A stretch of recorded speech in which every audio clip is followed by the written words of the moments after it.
Judicial independence and civilian supremacy को हमेशा के लिए खत्म कर दिया। डेमोक्रेसी की खुली हत्या, खान को जेल में डाला गया, इंडिपेंडेंट कैंडिडेट्स सबसे ज्यादा सीट्स जीती। ये कोई पॉलिटिकल क्राइसिस नहीं था, ये था कॉन्स्टिट्यूशनल कू, और यही था इस कहानी का सबसे important point, mandate stealing. Supreme court के पर काट दिए गए 74 सीट्स को रूलिंग कोalition को बांट दी गई। पाकिस्तान के स्टेट स्ट्रक्चर को दो हिस्सों में तोड़ दिया। Asim Munir established as a hero, और उसका मौका आता है द ऑपरेशन सिंदूर में। कोई भी लॉन्ग टर्म इन्वेस्टर्स पाकिस्तान आने को तैयार नहीं है। Life time immunity from criminal prosecution दे दी। पाकिस्तान एक डिज्योर ऑथोरिटेरियन सिस्टम में ट्रांसफॉर्म हो चुका है।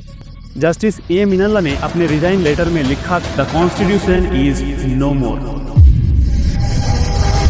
Welcome to credible voice international. दोस्तों, आज हम पाकिस्तान के 2024 और 2025 के उस दौर को एनालाइज करेंगे जिसे मीडिया ने पॉलिटिकल क्राइसिस का नाम दिया, लेकिन हमारी एनालिसिस और रिसर्च एक अलग कहानी बताती है। ये कोई पॉलिटिकल क्राइसिस नहीं था, ये था एक सोचा समझा डेलिबरेट कॉन्स्टिट्यूशनल कू, एक ऐसा तख्तापलट जिसने पाकिस्तान के 1973 वाला संविधान की बुनियाद यानी judicial independence and civilian supremacy को हमेशा के लिए खत्म कर दिया और मिलिट्री सुप्रीमेसी को डिज्योर यानी कानूनी तौर पर फॉर्मलाइज कर दिया। तो ये सब कैसे हुआ? क्या कोई प्रोटेस्ट नहीं हुआ? Let's break it down. इस पूरे कॉन्स्टिट्यूशनल कू की नींव रखी गई फरवरी 2024 पाकिस्तानी जनरल इलेक्शन में। ये एक ऐसा इलेक्शन था जिसे सिस्टमेटिक तरीके से इंजीनियर किया गया। इमरान खान और उसके पार्टी पीटीआई को हराने के लिए सब कुछ किया गया। खान को जेल में डाला गया, पीटीआई से उसका सिंबल बैट छीना गया और पीटीआई के कैंडिडेट्स को इंडिपेंडेंस के तौर पर लड़ना पड़ा। लेकिन यहाँ एक शॉकिंग सरप्राइज हुआ। सारी बाधाओं के बावजूद पीटीआई बैक इंडिपेंडेंस कैंडिडेट्स सबसे ज्यादा सीट्स जीती। तो फिर क्या हुआ? आज पीएम शहबाज शरीफ कैसे? वो ही हुआ जो कि होना था, मैंडेट स्टीलिंग। एक कमजोर कोalition ऑफ कन्वीनियंस यानी पीएमएल-एन और पीपीपी को मिलिट्री एस्टेब्लिशमेंट के सपोर्ट से पावर में लाया गया, और यही था इस कहानी का सबसे इंपॉर्टेंट पॉइंट। ये सरकार जिसके पास पॉपुलर लेजिटिमेसी या अवामी मैंडेट नहीं था, वो पूरी तरह से मिलिट्री एस्टेब्लिशमेंट पर डिपेंडेंट था, और इसी डिपेंडेंसी ने उन्हें वो लेजिस्लेटिव इंस्ट्रूमेंट यानी कानूनी हथियार बना दिया जिसने एस्टेब्लिशमेंट का एजेंडा को अंजाम दिया। अब आप सोचेंगे कॉन्स्टिट्यूशनल अमेंडमेंट के लिए तो 2/3 मेजोरिटी चाहिए, वो कहाँ से आई? तो अब आता है इस पूरे कू का कहानी की फेज 1। फेज 1 में पहले जुडिशियरी के जरिए एक कंट्रोवर्शियल फैसला करवाया गया। पीटीआई बैक इंडिपेंडेंस जो एसआईसी यानी सुन्नी इत्तेहादी काउंसिल में शामिल हुए, उन्हें रिजर्व सीट्स जो वुमेन्स और माइनॉरिटीज के लिए होती है देने से इनकार कर दिया गया, और वो रिजर्व सीट्स यानी 74 सीट्स को अदर पार्टीज यानी रूलिंग कोalition को बांट दी गई। और फिर क्या? बूम, अचानक सिस्टमेटिकली इंजीनियर्ड 2/3 मेजोरिटी क्रिएट हो गई। और इस मेजोरिटी का पहला काम क्या था? अपने ही एनेबलर यानी जुडिशियरी को सॉफ्टन करना। अक्टूबर 2024 26th अमेंडमेंट बिल को पास किया गया। इसने सुप्रीम कोर्ट के चीफ जस्टिस की अपॉइंटमेंट को पॉलिटिसाइज कर दिया, और सुप्रीम कोर्ट की सबसे बड़ी ताकत article 184 clause 3 suo motu jurisdiction को इफेक्टिवली खत्म कर दिया गया। सीधी भाषा में बोले तो सुप्रीम कोर्ट के पर काट दिए गए, उसे न्यूट्रलाइज कर दिया गया ताकि वो अगले और सबसे बड़े हमले को रोक ना सके। तो ये था पाकिस्तान की 26th अमेंडमेंट। अगर 26th अमेंडमेंट एक प्रिपरेटरी असॉल्ट था, तो 13 नवंबर 2025 जब Pakistani PM Shahbaz and field marshal Asim Munir Baku Azerbaijan में था, तब लाइटनिंग स्पीड में पास हुआ 27th कॉन्स्टिट्यूशनल अमेंडमेंट एक फाइनल ब्लो है, जो कि हमारे इस कहानी की फेज 2 है,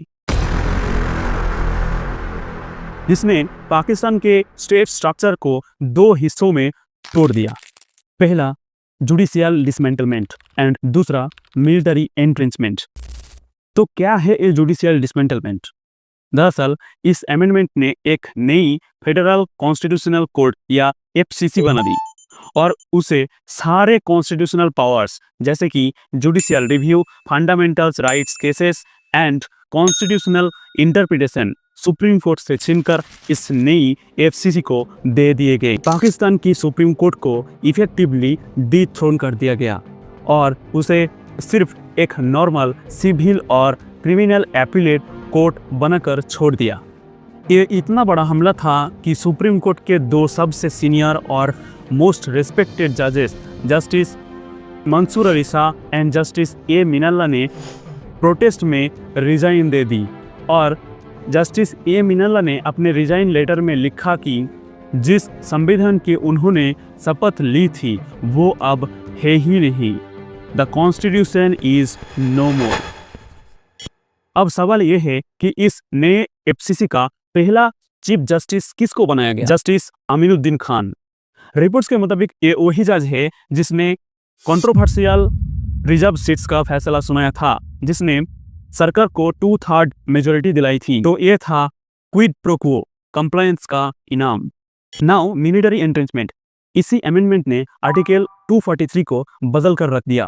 पहली बार chief of army staff Asim Munir के लिए फील्ड मार्शल का रैंक कॉन्स्टिट्यूशनली रिकॉग्नाइज किया गया। एक नई पोस्ट बनाई गई, चीफ ऑफ डिफेंस फोर्सेस या सीडीएफ, जो हमेशा आर्मी चीफ ही होल्ड करेंगे। इसने आर्मी चीफ को बाकी दो फोर्सेस यानी एयरफोर्स एंड नेवी का भी फॉर्मल कमांडर बना दिया और इस नए पोस्ट सीडीएफ के तहत फील्ड मार्शल आसिम मुनीर के टेन्योर एक्सटेंड होकर 2030 तक हो गई। और अब सबसे खतरनाक प्रोविजन, इस अमेंडमेंट ने पाकिस्तान के 5 स्टार ऑफिसर यानी फील्ड मार्शल आसिम मुनीर को life time immunity from criminal prosecution दे दी। वो इम्यूनिटी जो सिर्फ पाकिस्तान के प्रेसिडेंट के पास ही होती थी। ये मिलिट्री का एक नेवर अगेन प्रोविजन था। उन्हें जनरल मुशर्रफ पर चलाए गए आर्टिकल 6 यानी हाई ट्रीजन का हमेशा से डर था, लेकिन इस अमेंडमेंट ने उस डर को हमेशा के लिए दफन कर दिया। And now in Pakistan the military leadership कानून और संविधान दोनों के ऊपर हो चुकी है। इतना ही नहीं, पाकिस्तान की न्यूक्लियर एंड स्ट्रेटेजिक आर्सेनल की कंट्रोल करने वाले नए commander of national strategic command की अपॉइंटमेंट भी सीडीएफ की रिकमेंडेशन पर ही होगी। मिलिट्री एंट्रेंचमेंट की और एक एग्जांपल ये है कि अब 3 स्टार मिलिट्री ऑफिसर को रिप्लेस करने के लिए या रिमूवल करने के लिए भी असेंबली को 2/3 मेजोरिटी लाना पड़ेगी, जहां पीएम को रिप्लेस करने के लिए सिर्फ हाफ ऑफ द मेजोरिटी चाहिए। तो इतना सब कुछ करने के लिए इस पूरे कहानी का मास्टरमाइंड आसिम मुनीर को पाकिस्तान के जनता के सामने एक हीरो के रूप में प्रेजेंट करना जरूरी था मास प्रोटेस्ट को रोकने के लिए। और उसका मौका आता है मई 2025 इंडो पाक कॉन्फ्लिक्ट द ऑपरेशन सिंदूर में। 10 मई 2025 ऑपरेशन सिंदूर खत्म होने के बाद 20 मई 2025 को पाकिस्तान के पीएम शहबाज शरीफ ने chief of army staff general Asim Munir को फील्ड मार्शल के रैंक में प्रमोट कर देता है। On the direction of the Honorable Prime Minister Mr. Mohammad Shahbaz Sharif and with the approval of the Federal Cabinet, General Syed Asim Munir, Nishan-e-Imtiaz Military, is elevated to the rank of Field Marshal. The second Field Marshal of Pakistan after Ayyub Khan. साथ ही US president Donald Trump बार बार आसिम मुनीर का तारीफ करते रहते हैं। I have to say my favorite field marshal from Pakistan. The field marshal, who's a very important guy. And ये दोनों event मिलकर मुनीर का हीरो के रूप में प्रेजेंट होने के प्रोसेस में एक तेजी ला देते हैं। और finally after the Saudi Pak deal, Pakistan में Asim Munir established as a hero and इसीलिए इस कंट्रोवर्शियल 27th कॉन्स्टिट्यूशनल अमेंडमेंट बहुत इजीली पास हो गया। और यही था the transition state between phase 1 and phase 2 of the whole story of constitutional coup in Pakistan. तो आज के पाकिस्तान कैसा दिखता है, पाकिस्तान का हालत क्या है? एक डुअल स्टेट की तरह। एक तरफ इकोनॉमी है, आईएमएफ प्रोग्राम के कारण इन्फ्लेशन रिकॉर्ड लो है, स्टॉक मार्केट बूम कर रहा है, लेकिन ये सब फेकाडे है, एक दिखावा है, क्योंकि बुनियाद खोखली हो चुकी है। यूएस स्टेट डिपार्टमेंट की रिपोर्ट्स ये कहती है कि weak rule of law and political unstability के कारण कोई भी लॉन्ग टर्म इन्वेस्टर्स पाकिस्तान आने को तैयार नहीं है। और इसीलिए एसआईएफसी यानी स्पेशल इन्वेस्टमेंट फैसिलिटेशन काउंसिल बनाया गया, ताकि मिलिट्री ने इस टूटे फूटे सिविलियन सिस्टम को बाईपास करके डायरेक्ट इन्वेस्टमेंट ला सके। दूसरी तरफ इंटरनेशनल कम्युनिटी पूरी तरह खामोश है। शायद financial bailouts and security interests democratic principles पर हावी हो चुके हैं। तो ये 2024 एंड 2025 के कॉन्स्टिट्यूशनल क्राइसिस के रिजल्ट्स पाकिस्तान में क्या निकला? हमारे रिसर्च के मुताबिक पाकिस्तान एक डी फैक्टो हाइब्रिड रिजिम था, जहां पर्दे के पीछे से कंट्रोल होता था, लेकिन अब पाकिस्तान एक डी ज्योर ऑथोरिटेरियन सिस्टम में ट्रांसफॉर्म हो चुका है, जहां कानून में ही कंट्रोल लिख दिया गया। तो ये था हमारे दासीदिया एनालिसिस। इस पर आपका क्या राय है? क्या इस अमेंडमेंट एक जरूरी स्टेबलाइजेशन था? I think these amendments also benefit for the public and the government too. या डेमोक्रेसी की खुली हत्या? तो इससे पता चलता है कि ये आवाम के लिए नहीं है, ये यहाँ पर सिर्फ और सिर्फ जो है बड़े बड़े अदारों को और बड़े बड़े ओहदों को नवाजने के लिए है। जैसे इंडिया में किसान आंदोलन सरकार को 3 काले कानून वापस लेने पे मजबूर कर सका, क्या पाकिस्तानी अवाम भी सरकार को इस अमेंडमेंट को वापस लेने पे मजबूर कर सकेगा? कमेंट बॉक्स में आपका ओपिनियन जरूर लिखना। अगर इस वीडियो आपको इन्फॉर्मेटिव लगा तो एक लाइक करना और दोस्तों के साथ शेयर करना।